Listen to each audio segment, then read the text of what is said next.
आपको याद है साल 2010 में एक ऐसा ही केस हुआ था जिसके अंदर देहरादून में एक हस्बैंड वाइफ की लड़ाई के बीच में हस्बैंड ने अपनी वाइफ को धक्का मारा, जिसके बाद उसकी वाइफ के सर पे बेड लग गया, उसकी वाइफ बेहोश हो गई और उसके बाद हस्बैंड ने तकिए की हेल्प से अपनी वाइफ को मार डाला। मारने के बाद वो एक बड़ा सा आइसक्रीम वाला फ्रीजर लेकर आया, अपने घर पे उसने उस फ्रीजर को रखा, अपनी वाइफ की बॉडी के करीबन 75 टुकड़े करे बाथरूम के अंदर, और उस घर के अंदर 2 बच्चे भी मौजूद थे। वो उन बच्चों से झूठ बोलता रहा कि तुम्हारी मम्मी अभी गई हुई है कहीं और वापस आ जाएगी, और उनके पीठ पीछे वो उनकी माँ को ही टुकड़ों में काटता रहा और फ्रीजर में डालता रहा, और ऐसे ही वो जंगल में जाके उसकी बॉडी को भी फेंक आया, और उसको भी लग रहा था कि वो कभी पकड़ा नहीं जाएगा और वो झूठ बोल लेगा, लेकिन ऐसा नहीं हुआ। वो पकड़ा गया और आज तक जेल में है। आपको पता होगा इस केस के बारे में। तो ये केस भी कुछ ऐसा ही है, इनफैक्ट काफी सिमिलर है। चलिए मैं आपको लेकर चलती हूँ साल 2018 मुंबई की तरफ। मुंबई में एक लड़की रहा करती थी जिसका नाम था श्रद्धा। श्रद्धा एक जर्नलिस्ट बनना चाहती थी, लेकिन वो एक कॉल सेंटर में काम किया करती थी। एक दिन श्रद्धा अपने मोबाइल पे एक ऐप डाउनलोड करती है। उस ऐप का नाम होता है बम्बल। बम्बल बेसिकली एक डेटिंग ऐप होता है, यानी कि उस ऐप पे लोग अपने लिए पार्टनर्स ढूंढते हैं। सेम चीज श्रद्धा करती है, वो उस ऐप पे अपने लिए पार्टनर ढूंढती है और फाइनली जाके एक लड़के से मैच हो जाती है। उस लड़के का नाम होता है आफ्ताब आमीन। आफ्ताब पेशे से एक फोटोग्राफर होता है, प्लस वो एक फूड ब्लॉगर भी होता है। अब धीरे धीरे करके दोनों मिलने लग जाते हैं, यानी कि डेट पे जाने लग जाते हैं। टाइम बीता जाता है और वो दोनों एक दूसरे के काफी ज्यादा क्लोज आ जाते हैं, यानी कि फाइनली वो लोग एक रिलेशनशिप के अंदर आ जाते हैं और दोनों ही इस रिलेशनशिप को लेके काफी ज्यादा सीरियस होते हैं। इनफैक्ट श्रद्धा इस रिलेशनशिप को लेकर कुछ ज्यादा ही सीरियस होती है। अब वो लोग क्या करते हैं, अपने इस रिलेशनशिप के बारे में अपने पेरेंट्स को जाके बताते हैं। वो ऑब्वियसली चाहते थे कि उनके पेरेंट्स उस रिलेशनशिप को एक्सेप्ट करें, बट ऐसा नहीं होता है। ऐसा इसीलिए नहीं होता है क्योंकि वो दोनों अलग अलग रिलीजन से बिलोंग करते हैं। आपको नाम से तो पता ही चल चुका होगा कि दोनों के दोनों अलग अलग रिलीजन से थे। श्रद्धा हिंदू थी और आफ्ताब मुस्लिम। सो अब क्या होता है, श्रद्धा अपने फादर से नाराज हो जाती है क्योंकि उसके फादर उस रिलेशनशिप को एक्सेप्ट नहीं कर रहे होते, जिसके बाद वो अपने फादर को कहती है कि आप भूल जाइए कि आपकी कोई बेटी है। ये कहकर वो अपना घर छोड़कर चली जाती है और जाकर मुंबई के अंदर ही आफ्ताब के साथ एक घर में मूव इन हो जाती है, एक रेंट के घर में, यानी कि वो लोग साथ में रहने लग जाते हैं लिव इन रिलेशनशिप के अंदर। श्रद्धा के फादर काफी ज्यादा परेशान हो जाते हैं, लेकिन श्रद्धा अपने फादर से सारे कॉन्टैक्ट्स तोड़ देती है। इनफैक्ट उसके फादर को ये भी खबर नहीं होती कि वो अपने बॉयफ्रेंड के साथ लिव इन में रह रही है। अभी तक ये स्टोरी एकदम फेरी टेल स्टोरी की तरह लग रही थी, लेकिन इसके अंदर एक डार्कनेस थी, और वो डार्कनेस ये थी कि रिलेशनशिप के कुछ टाइम बाद से ही आफ्ताब श्रद्धा को लेके काफी ज्यादा टॉक्सिक हो जाता है। वो उसको लेके अब्यूजिव हो जाता है, मेंटली भी और फिजिकली भी। यानी कि रिलेशनशिप के कुछ टाइम बाद से ही वो श्रद्धा को मारना पीटना शुरू कर देता है। और सबसे ज्यादा हैरानी की बात ये होती है कि श्रद्धा उसकी मार पीट को सहन कर रही होती है।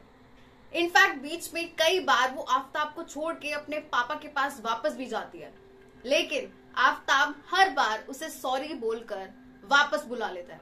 तो इनका ये रिलेशनशिप शुरू से ही काफी ज्यादा टॉक्सिक होता है और टाइम के साथ साथ ये टॉक्सिसिटी एक लूप बना लेती है जिसमें फंस जाती है श्रद्धा।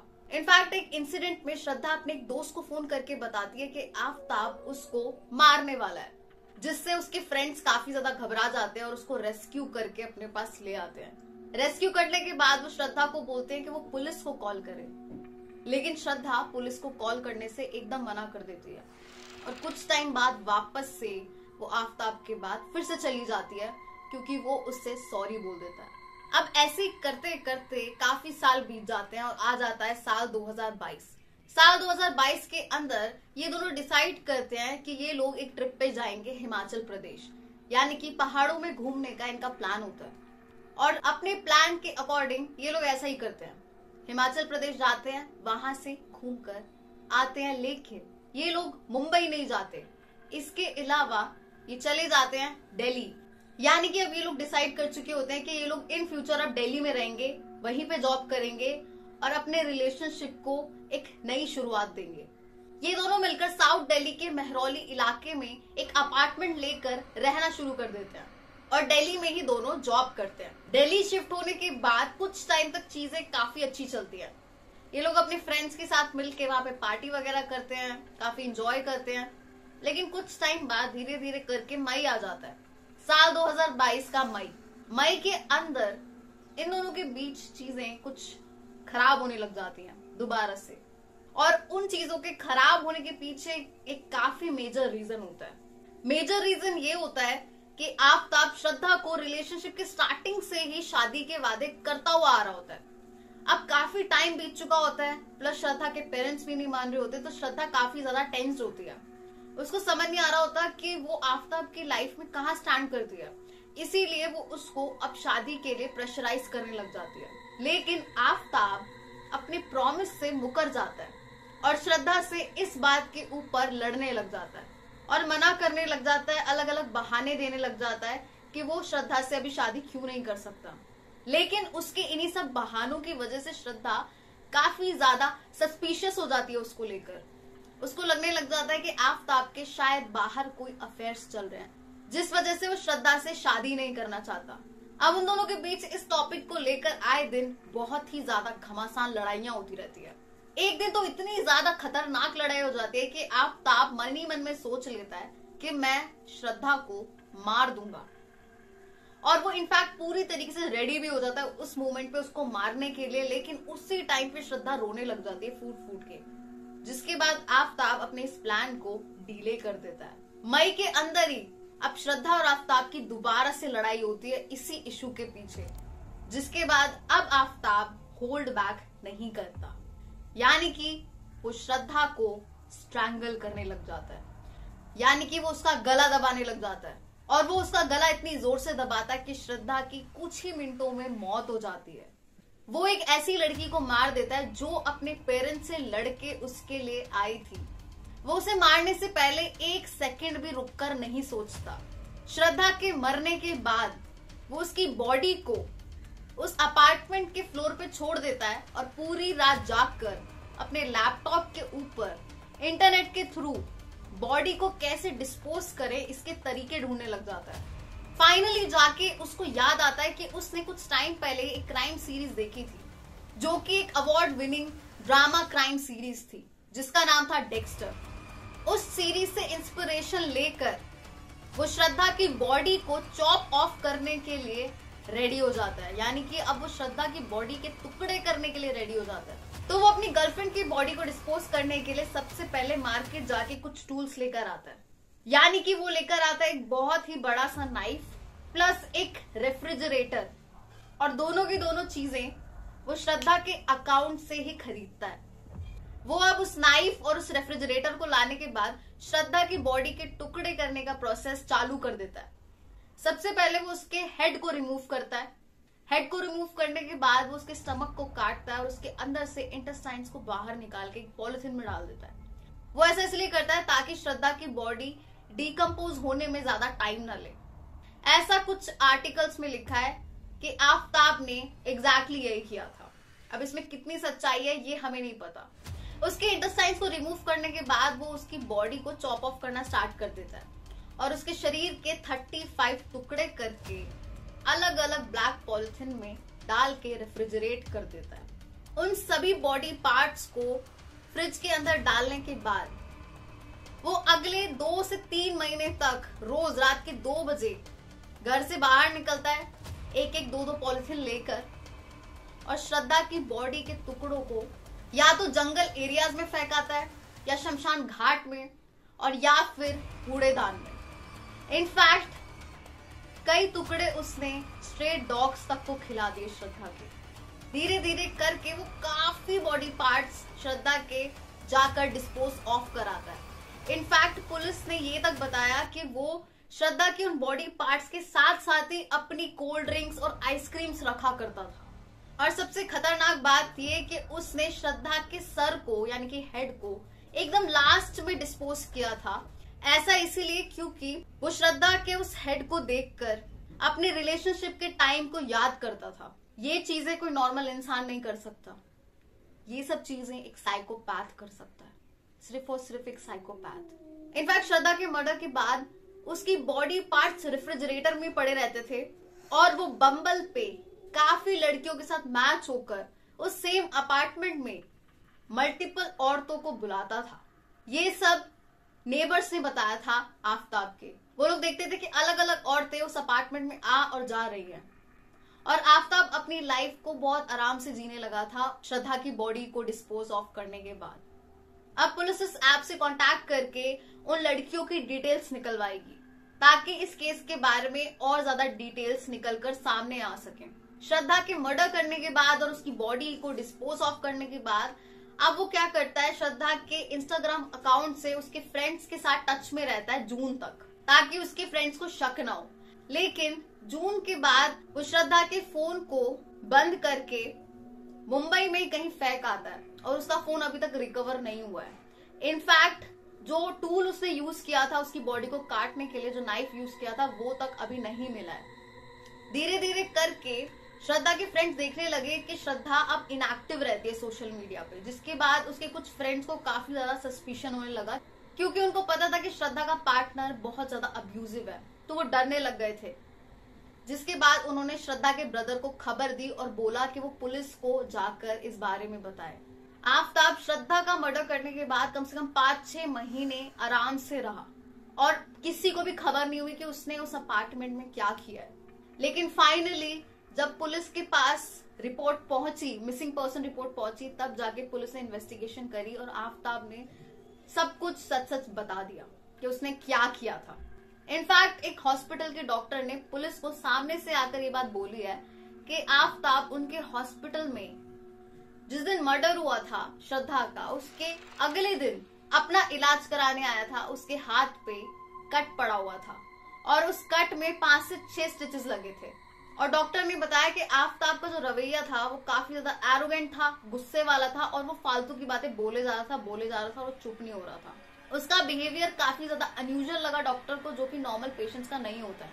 जब आफताब से डॉक्टर ने पूछा कि उसको कट कैसे लगा, तो उसने ऐसे ही कुछ बहाना बना दिया और आगे आंसर देने से मना कर दिया। ये सारी बातें आर्टिकल्स वगैरह छाप रहे हैं, ये सब बातें मैं नहीं कह रही हूँ, ये सोर्सेज से आई हुई बातें जो मैं आपको बता रही हूँ। अब इन सब बातों में कितनी सच्चाई है, कितनी झूठी है, ये सारी चीजें आपको आगे जाके पता लगेगी। अब इतने टाइम तक आफताब ने श्रद्धा की बॉडी को फ्रिज में रखा हुआ था, क्या स्मेल नहीं आई होगी आसपास के लोगों को? उसने स्मेल से गेट रेड होने के लिए काफी कुछ किया था, काफी तरीके की एसिड्स वगैरह यूज किए थे, प्लस इंसेंस स्टिक्स यूज करी थी, यानी कि अगरबत्ती वगैरह, रूम फ्रेशनर्स यूज करे थे। पूरा रिसर्च करके उसने रखा था सब कुछ। और सबसे ज्यादा हंसी की बात यह है कि जो मर्डरर्स होते हैं उनको लगता है कि वो कभी नहीं पकड़े जाएंगे, और आफताब को भी यही लग रहा था क्योंकि महीने पे महीने बीतते जा रहे थे और वो आराम से बॉडी के पार्ट्स को डिस्पोज ऑफ कर रहा था, तो उसको लग रहा था कि वो कभी पकड़ा नहीं जाएगा। और जब पुलिस उसके पास पहुंची तब उसने पुलिस को बोला कि श्रद्धा तो मई में ही उसको छोड़ के चली गई थी और वो अब दूसरे आदमियों को देख रही है, यानी कि दूसरे आदमियों के साथ उसके अब अफेयर है, मेरा उससे कोई लेना देना नहीं है। उसको लगा कि पुलिस ये कहानी बाय कर लेगी, लेकिन ऐसा बिल्कुल भी नहीं हुआ क्योंकि वो पुलिस है। अब मैंने इस केस से रिलेटेड काफी सारे आर्टिकल्स भी पढ़े, वीडियोस भी देखी और वीडियोस के नीचे कमेंट्स भी पढ़े। बहुत सारे लोगों के बहुत सारे ओपिनियंस हैं, लेकिन कुछ चीजें हम मिस कर रहे हैं। उन चीजों को मैं एड्रेस कर देती हूँ। जैसे कि सबसे पहली चीज, आप किसी भी रिलेशनशिप में होते हो, आप उस रिलेशनशिप के अंदर, चाहे लड़का हो चाहे लड़की, आपको उस रिलेशनशिप के अंदर रेड फ्लैग्स ढूंढने होते हैं। आपको देखने होते हैं कि आपका पार्टनर कोई रेड फ्लैग तो नहीं दिखा रहा। रेड फ्लैग का मतलब होता है कि कोई ऐसा बिहेवियर तो नहीं है उसका जो कि एक्सेप्टेबल नहीं है, जो आपकी बाउंड्रीज को क्रॉस कर रहा है, जो आपको डिसरिस्पेक्ट कर रहा है। उसका कोई ऐसा बिहेवियर तो नहीं है जिससे आपको डिसरिस्पेक्ट फील हो रही है या आपको हर्ट हो रहा है। ये सारी चीजें जो होती है वो हमें एक रिलेशनशिप के अंदर देखनी होती है, और लोग प्यार में ये सब चीजें इग्नोर कर देते हैं। इसके पीछे भी एक रीजन है। रीजन ये है कि लोग रिजेक्शन सहन नहीं कर पाते। जब हम किसी रिलेशनशिप में होते हैं तो हम चाहते हैं हमारा पार्टनर हमें कंप्लीटली एक्सेप्ट करे, लेकिन जब वो पार्टनर हमें एक्सेप्ट नहीं करता है, अब्यूजिव हो जाता है हमारी तरफ, टॉक्सिक हो जाता है, हमें बोलता है तू ऐसी है या तू वैसा है, तो हमें लगने लग जाता है कि क्या मैं वर्दी हूं, तो हमें खुद पे ही डाउट होने लग जाता है, जिसके बाद हमें वो सामने वाला बंदा बड़ा लगने लग जाता है और हम चाहते हैं कि हम उस बंदे की एक्सेप्टेंस को जीते, जिसकी वजह से हम उसके उस टॉक्सिक साइकिल में फंसते चले जाते हैं। वो इंसान हमको हर्ट करता है, जिसके बाद हम एक बार को सोचते तो हैं कि क्यों मैं इसके साथ, लेकिन उसके बाद दूसरे मोमेंट पे वो बंदा आके आपको सॉरी बोल देता है और आप मान जाते हो और चले जाते हो। आपको लगता है अरे ये चेंज हो सकता है।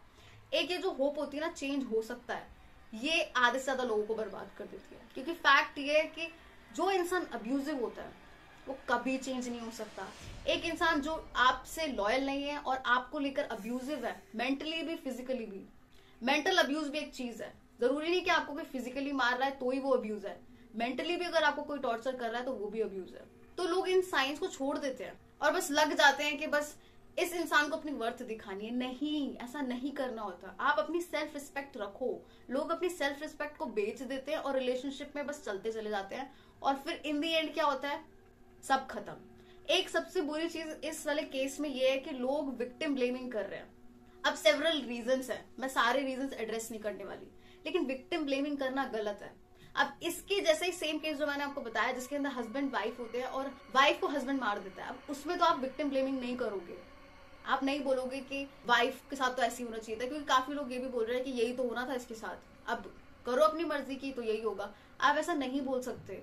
अब ये बात हो गई श्रद्धा के पार्ट की कि उसने रेड फ्लैग्स को इग्नोर मारा, अपनी सेल्फ रिस्पेक्ट को उसने साइड में रख दिया और इनफैक्ट वो टॉक्सिक साइकिल में फंस गई। अब जो दूसरी बात है वो है इस लड़के की, जिसका नाम है आफ्ताब। अब इसे पहले से सोचा हुआ था कि अपनी गर्लफ्रेंड को मार देगा, ऐसा आर्टिकल्स में लिखा है, ऐसा काफी जगह बोला जा रहा है, मैं नहीं बोल रही हूँ ऐसा। यानी कि प्री प्लान थी ये चीज, मर्डर करना था उसने, उसके दिमाग में ऐसी चीज थी। यानी कि उसके दिमाग के साथ प्रॉब्लम है, उस विक्टिम के साथ कोई प्रॉब्लम नहीं है। वो विक्टिम नहीं कह रही थी कि मुझे मार आके, उस लड़के के दिमाग के साथ प्रॉब्लम थी जो उसने उस लड़की को मार दिया।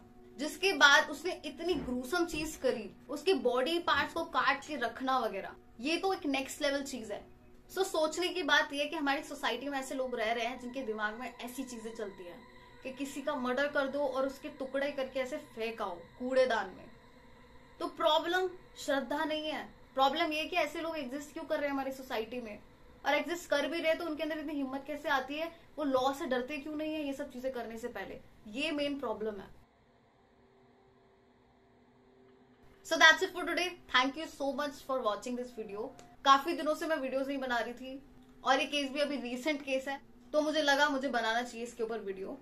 सो यहाँ अगर आपको मेरा कहानी सुनाने का तरीका पसंद आ रहा है तो प्लीज मेरे इस चैनल को सब्सक्राइब कीजिए, इस वीडियो को लाइक कीजिए, शेयर कीजिए और कमेंट करना तो बिल्कुल भी मत भूलिएगा। तो चलिए मिलते हैं हमारी नेक्स्ट स्टोरी में। Till then thank you so much and bye bye.